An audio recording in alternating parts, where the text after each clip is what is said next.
არანარკოტიკის კამპანიის ფარგლებში შიდა ქართლში მინი ფეხბურთის ჩემპიონატი დასრულდა. გამარჯვებული ხაშურის დურუ მეტრო გახდა, მეორე ადგილზე კასპის ქეჩარუხი გავიდა, ხოლო მესამე ადგილი ქარელის ფსამ დაიკავა.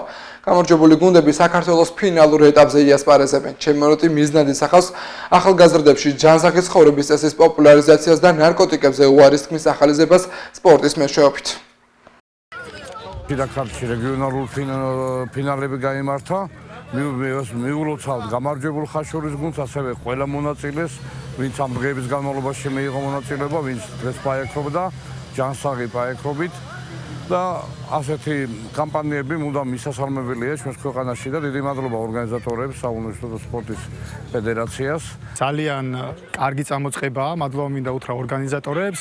რა თქმა უნდა, მისასალმებელია და ვეთანხმებით ქალაქი კასპი, ახალგაზრდობა, მონაწილე გუნდი, ჩემი გუნდი, რომ რა თქმა უნდა არანარკოტიკს და მიესალმებით ჯანსაღი ცხოვრების პოპულარიზაციას.